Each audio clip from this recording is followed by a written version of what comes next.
Hello, I am Kaylee and this is Kaylee's Household. Thank you for joining me for another video. So before I get into it, I just want to ask that if you're watching my videos, please subscribe because I am trying to get to 50 subscribers so that I can go live and go on my rants that I would like to go on about the household. I have so much more content in store for y'all. So I really appreciate the views, but I would really appreciate the subscribes. So share the channel for anybody else that you know that is a home lover and a fan of household tips, hacks, technologies, behaviors, families, cleaning, organization, all of the things from top to bottom, from left to right in a home and even outside of a home, animals, farming, gardening, all of that stuff is to come on my channel. I just wanted to talk about kitchen safety. So kitchen safety, I like to say, finish what you start.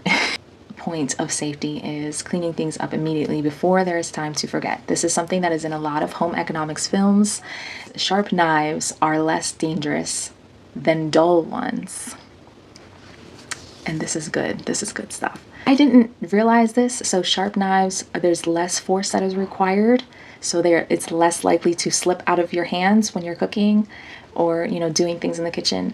But it also applies to our lives. And let's just take a look at that statement there. Sharp knives are less dangerous than dull ones.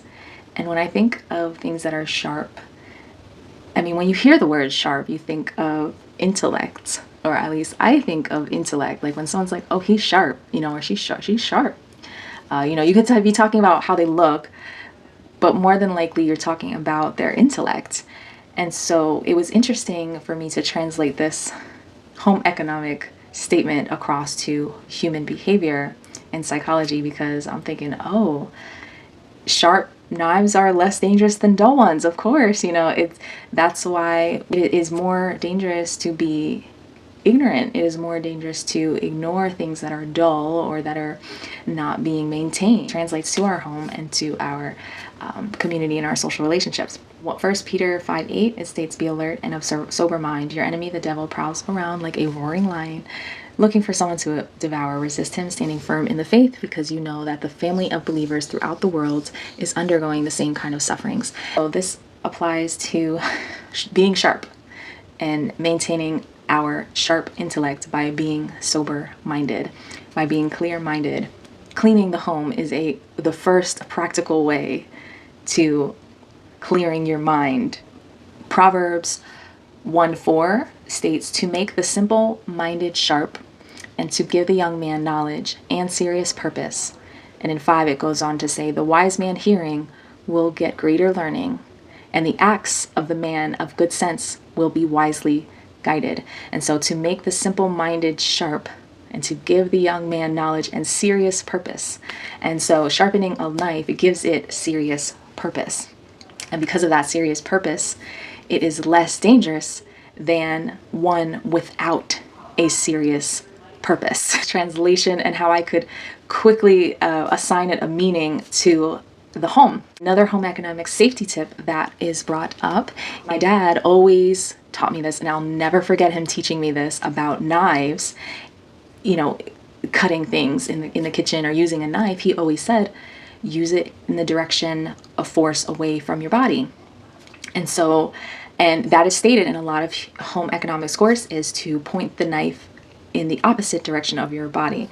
I, even as a child, immediately took that and translated it into, oh, my dad is teaching me not to harm myself. Clearly, obviously, right? That's a very clear way of receiving that information. As a child, and even now, it translates to me not weaponizing my strengths against myself. When I'm in the kitchen and I'm cooking something, I'm always remembering what my dad taught me, what those home economics teachers were telling me. Okay, away from you, away from you, away from you.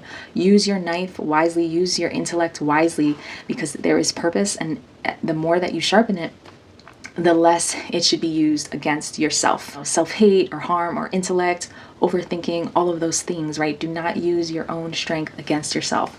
Do not use your own sharpness against yourself. I did that myself. Well, God did that for me, if that makes sense. He gave me that gift of listening to something that was so simple in application and translating it into something that really could be applied to my self-growth. Another safety tip in the kitchen that I thought that was cool to translate into human relationships and social relationships in the home will tip the lid away from your body. When it's a boiling pot, you'll tip the lid away from you to let the steam out. My favorite nursery rhyme is teapot, because, you know, as if I get angry, I'm like a teapot. If there's more anger fueled in the situation, I'm just gonna scream until the anger stops, and then I'll calm down like boiling water. I learned from that is, you know, even with grease, you know, you use the lid to block grease, you know, from splattering in your face, right? You're protecting yourself against that boiling object. You're protecting yourself against something that you know is probably harmful to you.